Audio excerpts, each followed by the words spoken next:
Top 10 waiver wire stashes ahead of week 16. Get confident, people. Get confident. Stash now because you are making it to the next round. You got this. So let's go ahead and grab our guys early. We are looking for stashes for upside, injuries, and matchups. And as always, you know the drill. Our goal here is to get ahead of the game and get a jump on your league mates. We are predicting the players who could be the top waiver wire ads on Tuesday. And we are snagging them now for free so that you don't have to spend whatever FAAB you've got left or your waiver wire priority to get them.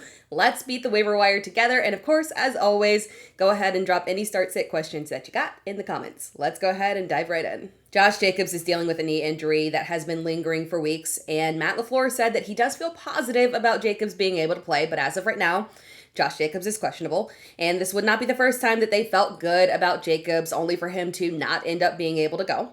And because of that one missed game in week 12, we do have a direct comparison, a direct reference point for who steps in and what should we expect. So grabbing Emanuel Wilson, if he is on waivers, is absolutely critical right now. When Josh Jacobs missed time in week 12 against Minnesota, the Packers leaned very aggressively on Wilson to the tune of 28 carries. Hey, whopping 28 carries for 107 yards and 2 touchdowns. He finished as the overall RB2 in half PPR that week. Denver this week, not a good matchup, obviously, but Minnesota's run defense was no layup, and Wilson handled that very well.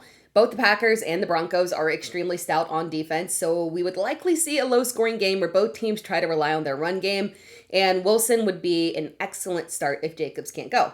And as we have seen, even if Jacobs does get cleared, that does not mean that he will not wake up Sunday morning, go through warm-ups, and not be ready to go. Or perhaps maybe because this is an injury that he's been playing through, it is entirely possible that he gets out there and re-injures it, and that would make Wilson likely the top waiver wire ad of the week. So regardless of reports saying that Jacobs is likely to play, Wilson is literally probably the most critical stash that you can make as of right now because of the potential upside if this injury lingers into week 16. We've got another injury contingent stash here. Davante Adams is dealing with a hamstring injury. He did not practice until Friday, and he was limited on Friday, which does indicate that he is trending up, and we have seen him play through injuries this season. But his production was not his typical production in week 14. He had just 4 receptions on 6 targets for 29 yards in a very good matchup, and it was Puka Nacua that went off and scored 2 touchdowns, and that is typically Davante Adams' MO. So if Adams can't play, or he's limited, or he tries to play and he can't make it through the game, or potentially worsens the injury during the game, that would open up significant opportunity for a secondary pass catcher behind Nacua. But from what we have seen in situations where the Rams receiving core wasn't at full strength, it was not any of the receivers who stepped up. The change was that Matt Stafford started targeting the tight ends at a higher rate. And we have got a solid month of evidence showing that the tight end that you would want to roster in this situation would be Colby Parkinson. With Tyler Higbee on IR, Parkinson has stepped up significantly and claimed a big role in the Rams offense. He's had 4 touchdowns in the past 5 games. And that is critical because if Davante Adams is limited or misses time, his primary usage is not big yardage. It's not a massive number of receptions from Matt Stafford. It is the red zone targets where Stafford loves to look at Adams. If this injury continues into next week, Parkinson has an excellent matchup against a Seattle defense that has given up the 4th most fantasy points to opposing tight ends. And that is not just because they have played Trey McBride. They have given up big games to multiple tight ends, and one of Parkinson's touchdowns did come against Seattle. T. Higgins is out with a concussion, and I was a bit surprised that he was even limited in practice this week. I'm not an injury expert. I'm not a doctor.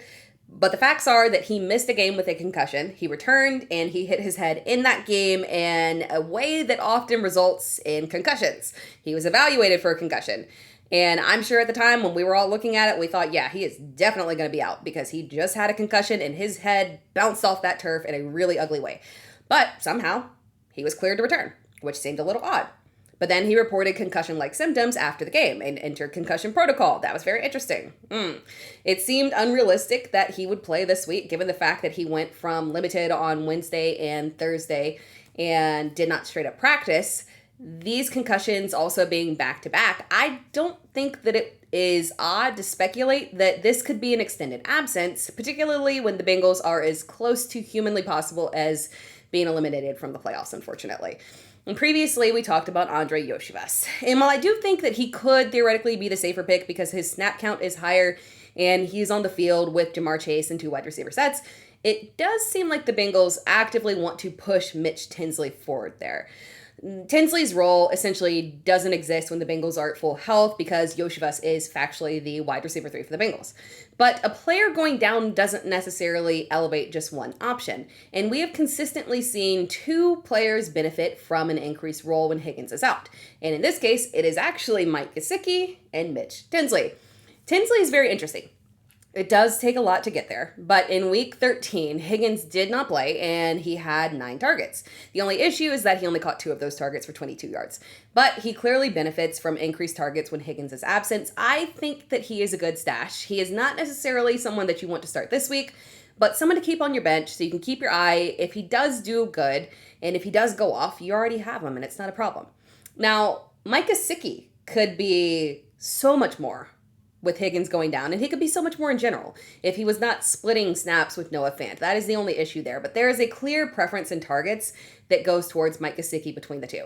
So if you were looking for a swing at tight end, you could definitely go that direction. I wouldn't necessarily start him this week because the Ravens are not a good matchup for opposing tight ends, and we literally just saw him have 2 receptions for 19 yards against the Ravens 2 weeks ago, but he would be absolutely viable next week against the Miami Dolphins defense that has allowed the 3rd most fantasy points to opposing tight ends. Now, this one is less of a stash in case and more of a, if he is on waivers, there is 0 logical reason that he should be there and you should grab him right now. Kayshon Boutte is just a very simple stash. If you need a guy in a pinch with actual upside and a decent floor, Kayshon Boutte is the one for you. He is a player that you can put into your fantasy lineups during the playoffs, and he can realistically give you a top 12 performance. In week 16, he faces a Baltimore defense that has given up the 11th most fantasy points to opposing receivers and has just been getting ripped apart recently, lately, literally to anyone and everyone. They can all get it. DK Metcalf, Jamar Chase, of course, right? But also John Mechie and Jalen Naylor, of all people. And then they get the Jets in championship week. He is an easy plug-in for a low-end flex option with legitimate upside and touchdown equity. He is arguably Drake May's favorite target, potentially there. And he's had 6 touchdowns on the season. He is tied for the 8th most touchdowns for the year for receivers. Check your waivers and see if Parker Washington is available because a lot of people have bailed since he was dealing with an injury and because of the surge of Jacoby Myers stepping in as the wide receiver 1 for Jacksonville. Washington is still questionable, but he practiced in full on Friday, which does indicate that he will likely play. So the Jags will have their full receiving core here without, obviously Travis Hunter there, but their full receiving core here of Brian Thomas Jr., Jacoby Myers, and Parker Washington. I do expect Myers to continue his strong performances, but there is room for another receiver. Prior to his injury, Washington had developed a very meaningful role for the Jags offense, even with Brian Thomas Jr. present. And from week 7 through 12, he had 4 double-digit fantasy points in PPR across 5 games, with the only subpar game he had come against the LA Chargers. The LA Chargers, very, very understandable, right? They're a tough defense there. Now, we wouldn't necessarily be stashing him for week 16 because they played Denver. So this is more about getting ahead of week 17 here where they play Indianapolis again. A defense that unfortunately was fantastic and going in a positive direction, but has suffered a lot of injuries and is now vulnerable to the pass. Devon Achane still needs to be cleared, but it seems like he is on track to play, but he will likely be playing through his injury because Achane said that he has been trying to figure out different types of rib protection.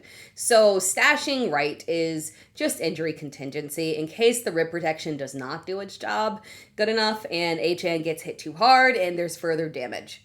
We talked about this in the waiver wire video. Snaps and usage had indicated that Ollie Gordon would get the nod over Jaylen Wright before week 14, but when Achane went down, it was Wright that stepped in to the tune of 24 carries for 107 yards and a touchdown, while Gordon had just 5 carries, 17 yards, and a touchdown. Wright as the handcuff does make a lot of sense there. Wright is more physically the direct replacement for Achane, literally almost the same person. They're both smaller backs, really quick and speedy. Gordon is the big bruising back, not super fast, the exact opposite of them. So Wright would be a better fit for the offense as it is right now, and Gordon would make sense retaining his role, playing off of that in short yardage capacity. Blake Corum is oddly more of a controversial stash than I would have assumed. People either believe that he is taking over the backfield and is a massive threat to Kyren Williams and going to steal all of the goal line work, or that the production wasn't real. It was just the result of garbage time. There was no way he'll repeat. But guys, it can be somewhere in the middle. There can be a middle part that exists right there.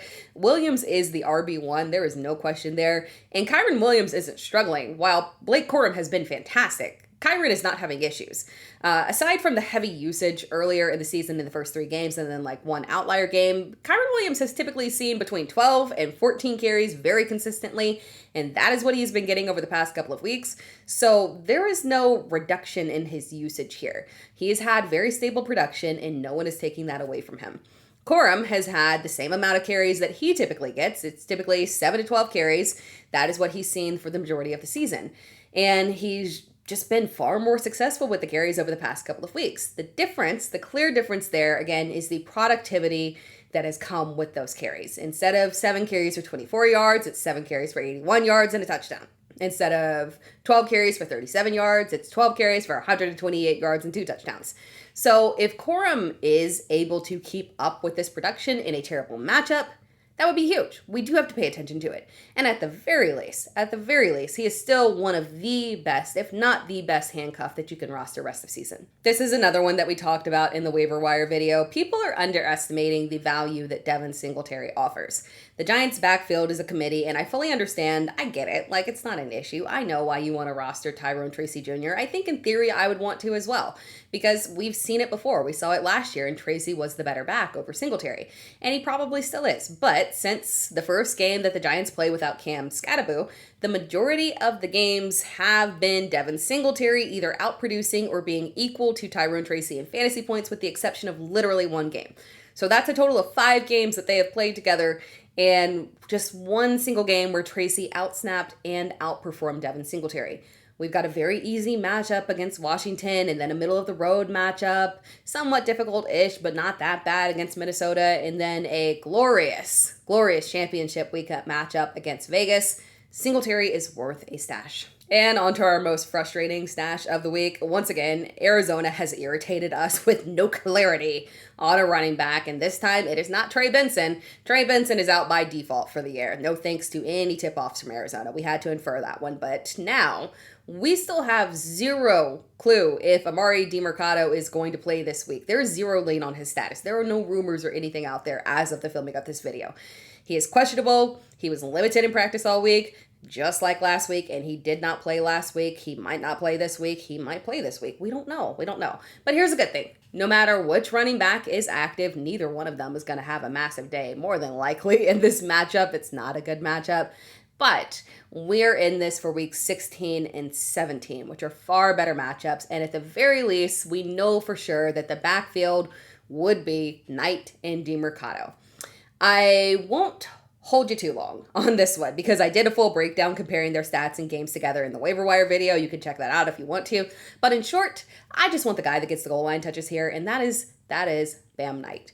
Demercado can still have value, though, because he is very successful in checkdowns, and Jacoby Brissett there has no problem checking down, and the Cardinals' receiving core is extremely depleted without Marvin Harrison Jr., and personally, I don't think he'll return this season, plus Greg Dortch, who is factually on IR, so both backs do have a lot of value potential here in these next 2 matchups. I just give the slight edge tonight. I did not think that we would ever get to this point in the season. I didn't think we would, but here we are. I actually think that Jacory Croskey-Merritt might be worth a stash to close out the season. If you have followed me, you know that this is the last thing that I would have ever said. So if I'm saying it, I do think there's a little validity in it because I'm not team JCM on this one. I have firmly been team drop this man for a long time. Even when people were throwing tomatoes in my face. Lots of tomatoes about it. But Chris Rodriguez is dealing with an injury. And if he is unable to go, that would narrow the backfield down to just Jacory Croskey-Merritt and Jeremy McNichols. If that volume that Rodriguez was getting was worthy enough for him to be a stash for us, that should directly transfer over to Jacory Croskey-Merritt. It's the same deal, as always. He has no pass catching upside, unfortunately. It is purely volume on the ground and goal line opportunities only if Chris Rodriguez goes down. Naturally, if Rodriguez is out, those touches should flow over to Croskey-Merritt. And the Giants, they're simply an excellent matchup. So it's entirely possible that JCM gets out there and sees even just 12 carries and he could just break off a big run, score a touchdown, and that would in fact make him one of the top waiver wire ads of the week. The Week 16 matchup against Philadelphia might actually not be that bad. Also, the Eagles are in disarray. They're dealing with significant injuries on defense. So if this is a serious injury for Rodriguez that lingers, you would be looking at a decent matchup against Philadelphia in Week 16, and then an excellent matchup against Dallas in Week 17. So this is just something to keep your eye on purely if Chris Rodriguez cannot go. Thank you so much for watching this video. If you enjoyed the video, be sure to like the video and subscribe to the channel. You can find me across all social media platforms at It's Steer Time, so make sure that you are locked in, tuned in, subscribe, turn on notifications, all that good stuff, because I'm bringing you more fantasy football content to close out the season, and we are not done when the season is over. No, we are heading directly into the offseason. We're talking free agency. We're talking early fantasy football rankings. We are talking best ball. We're talking, most importantly, rookies, draft, senior bowl, combine, all that good stuff. I love it, and I want to bring you along with me. So stick around. It's going to be fun, guys.